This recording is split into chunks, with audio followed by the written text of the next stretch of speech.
going to give you a chance now to ask some questions of these good folk here at the front.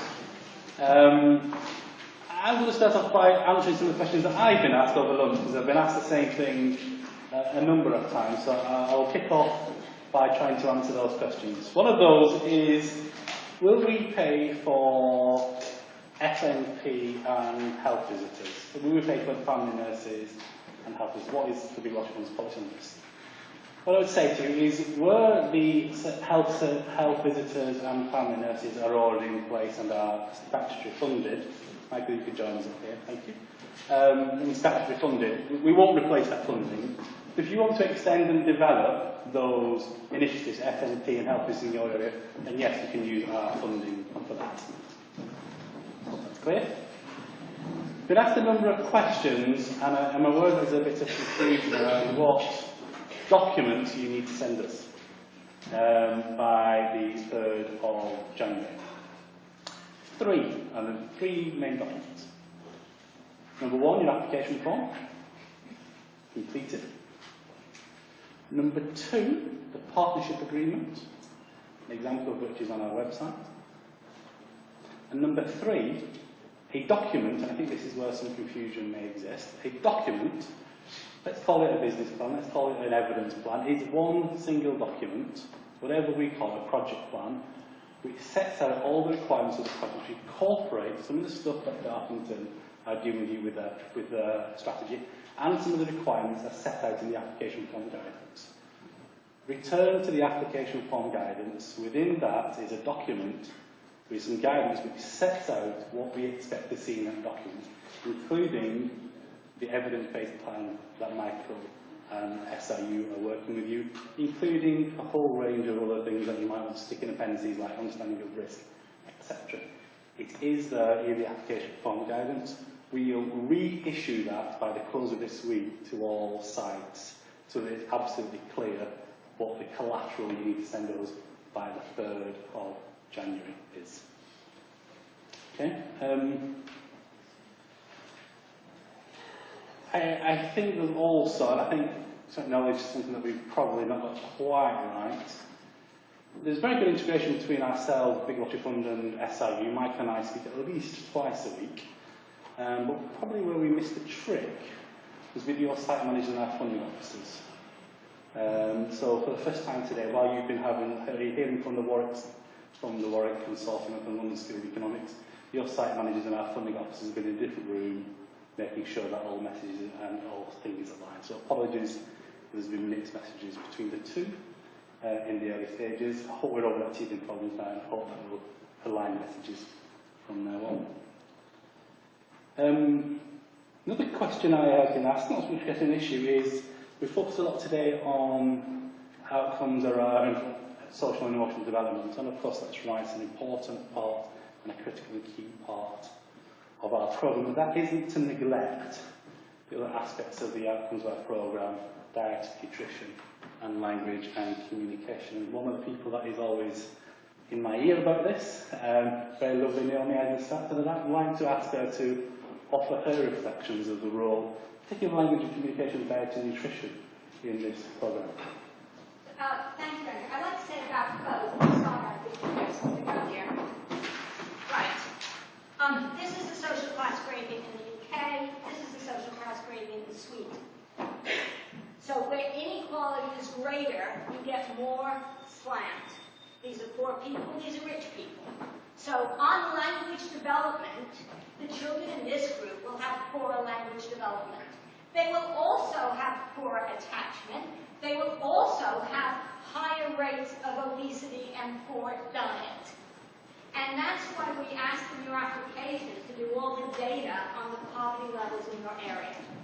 So this is, it's not poverty causes these things, it's that this is a social class gradient. And the important thing about language development is it's not about communication in terms of speech therapy. It's that children from poorer backgrounds have fewer words. And the most important thing was what Alan said this morning about you're here because of your brains. Well, you would not be understanding what I'm saying to you if you didn't have good language development. And you wouldn't have enjoyed all the presentations language development. So in terms of social outcomes and getting our gradient more like this rather than like this, language is absolutely critical.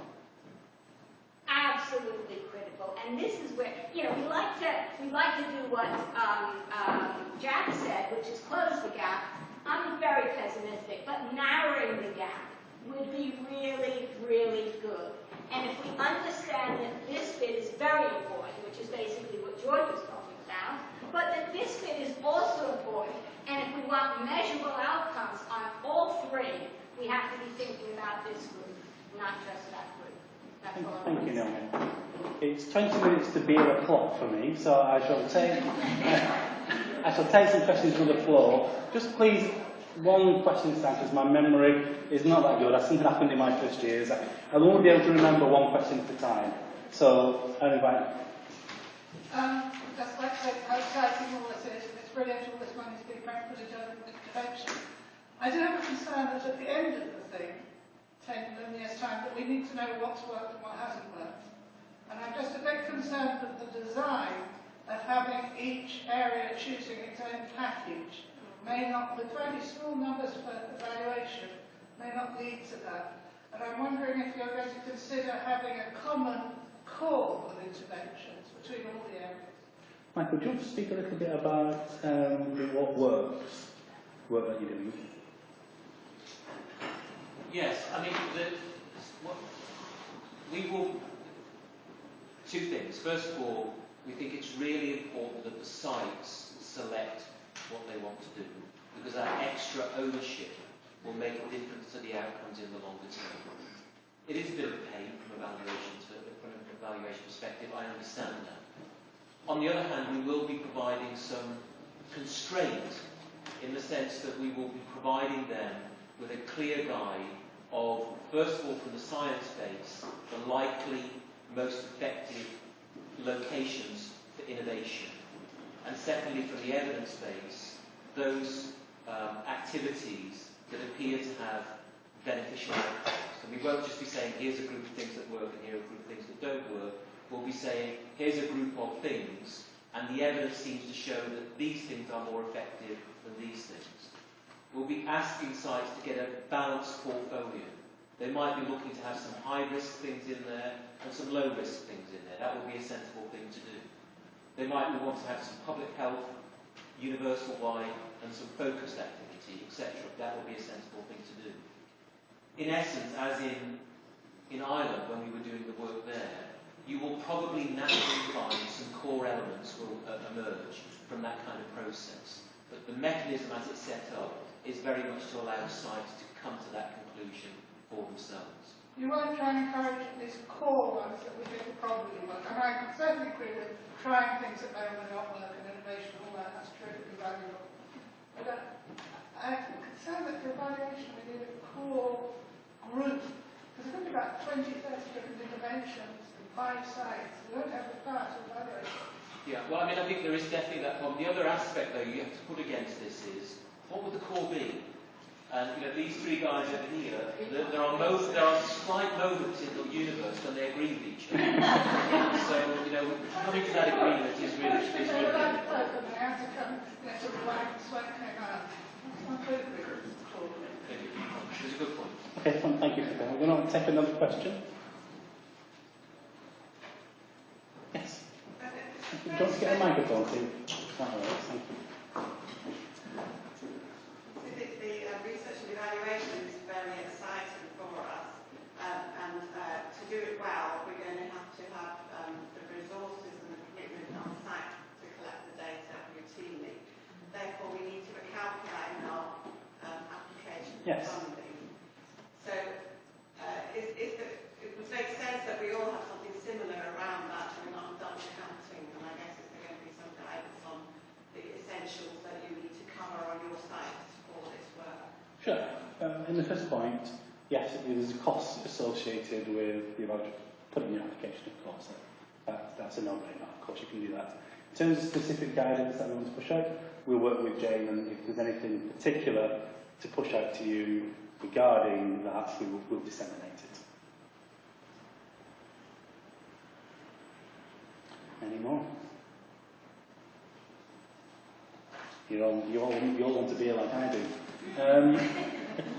No, at the back there, Jill.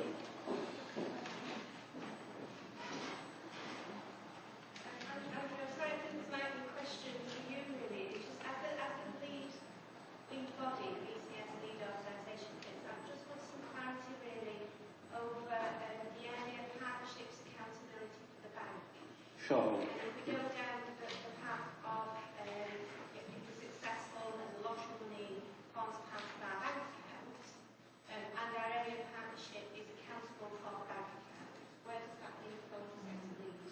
Okay, thank you very much. That's a great question. We are aware that that is an issue, so thank you very much for raising it. I think it's fair to say we haven't got the mechanics of this worked out right now. We are absolutely supportive of the idea of a common area where all the partners put in the money. The mechanics of how this will work, we need to work out with SIU around our own financial controls and our relationship with the voluntary sector.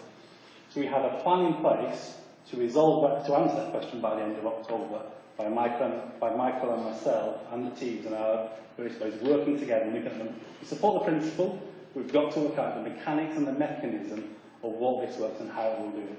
We've committed to do that by the end of October, and we'll let you know when we've resolved it. Any more questions? Sure, talk about. Hi, Sarah Hope from Sheffield. Hello, Sheffield. Has there been any clarity gained yet on the relationship between strategy meetings between the end of November and the middle of December and the deadline for submission? You're asking all the great questions today. Thank you very much. Again, yes, we are aware that this is an issue.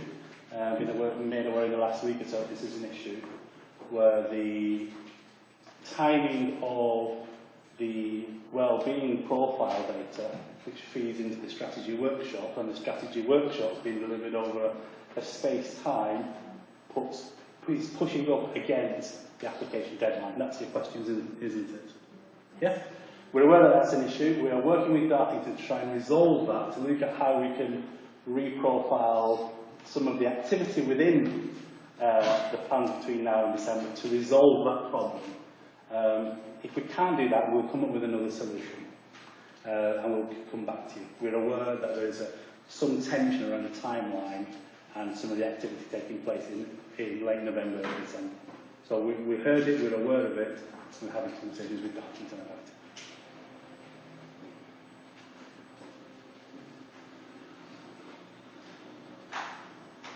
Yes, at the front. I don't know if that microphone's working, is it?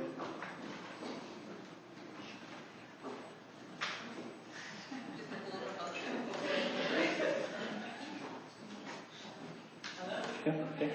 Thanks very much for clarity about health visitors and family dental partnership. That's really useful information. Views on midwifery resources and same messages around that? Okay. I'm going to ask, if I may, our resident health expert, Kate Bellingham, to talk about the role of midwifery in this. Well, the principle, because health isn't statutory, is it? It's more mandatory in terms of policy.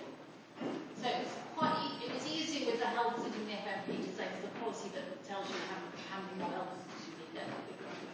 I think on midwifery, it's less clear what should a workforce look like.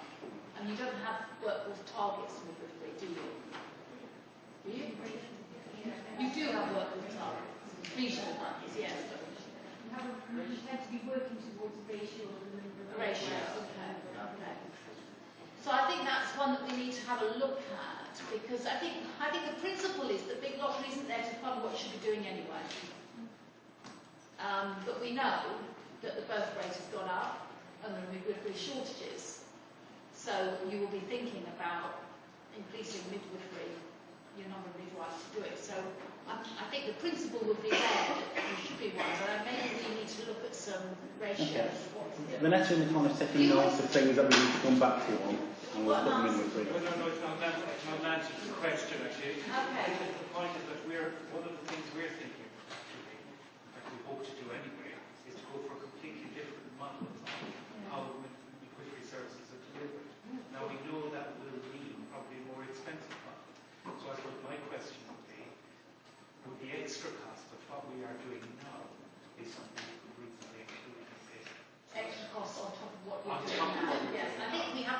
the baseline. It's half of the change of the model of delivery. Yes, yes. I think that's yes. Yes. What this would be to meet the cost of what you're doing now. But The- principally, it won't cost. Let me just speak a little bit about additionality, because it is one of the big lottery fund principles that we shouldn't fund that which there's a statutory obligation to fund.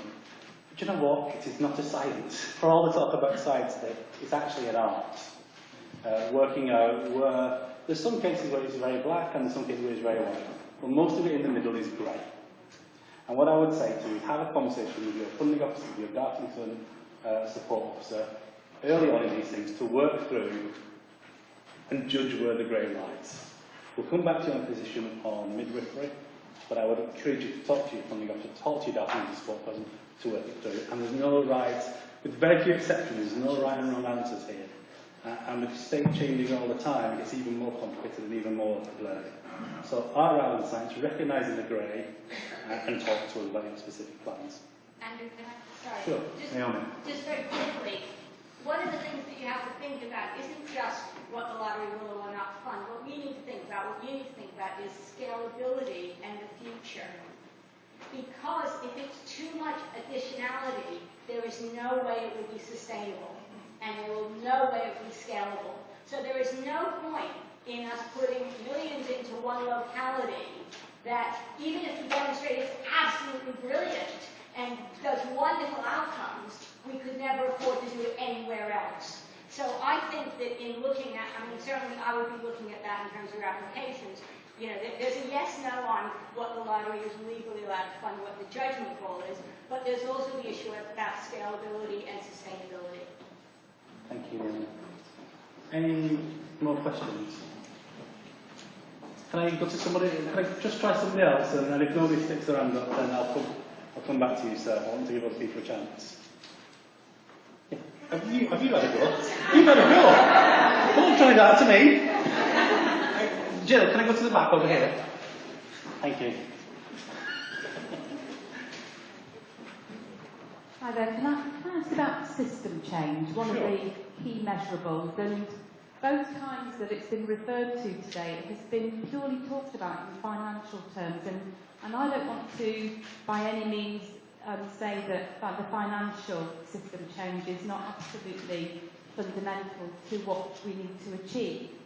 But actually, it seems just a part, and I just want to ask the panel the question of, when you talk about system change, then, certainly from our perspective, this is an opportunity for a catalyst for major change about how we work together, and the financial part of it is one element. And I think that if we do get all those threads together, then that long-term sustainability, it might be different changes to all of those measurable outcomes through the research, but that, even though it might not be looked at in the bid, has got to be a key factor. And I just want to get your view, because I have to confess, slightly disappointment that system change has not come out a bit richer than I assumed that we were working towards with this. Thank you, great. Michael?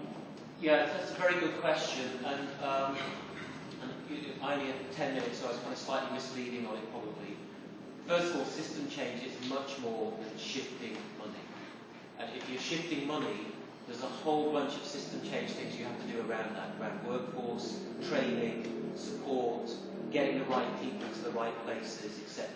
So there's a bunch of stuff that has to happen, and we'll give you very clear guidance on that. I mean, one of the parts of the Better Evidence for a Better Start model is very strong on system change.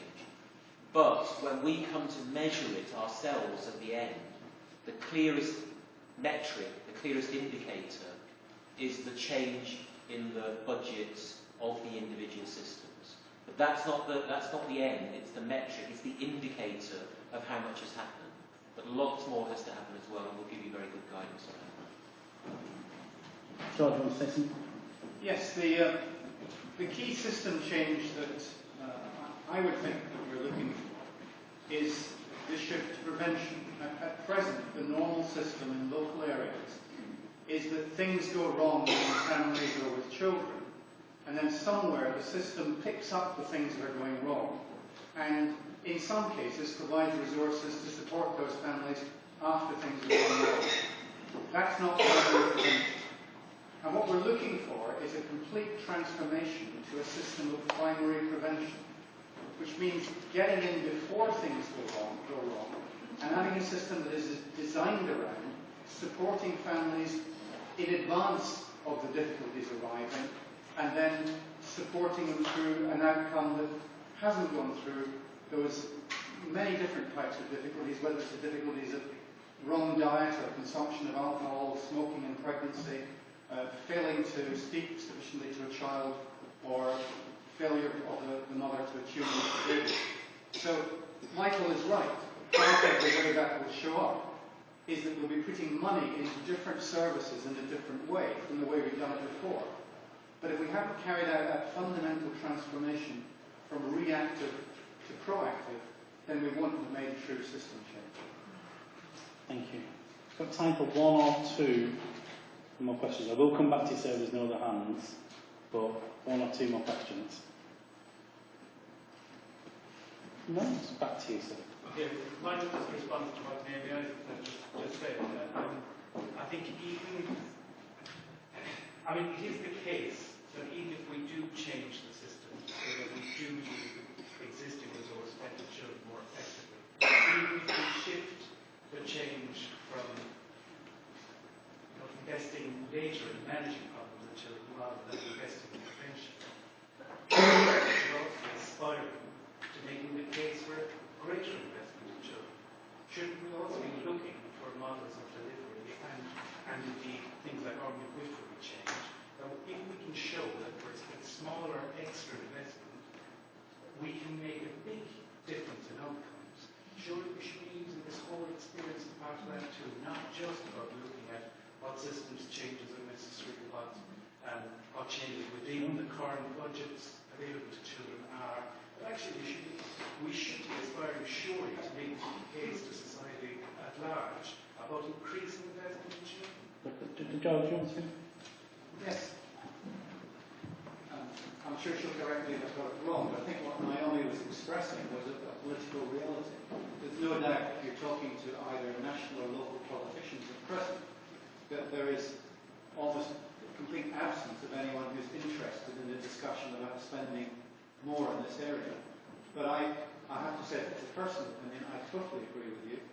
I'd like to think that one of the outcomes of this project will be such a convincing case that this is the right thing to do, that we are able to go back to politicians and say, you should be spending more money on children, because if you look at the totality of how we spend money as society, we don't spend enough on the future of our children, and the state of our nation shows the consequences. One final question. It's time for one more. One final word. Jerry Springer's final word. No? Lovely. Well, thank you very much. Really appreciate all your time and effort coming down here. I wish you enormous luck as you go forward. You are the agents of change here, and if we can provide you with the time, space and money to make that change, that's lovely. Good luck. Thank you.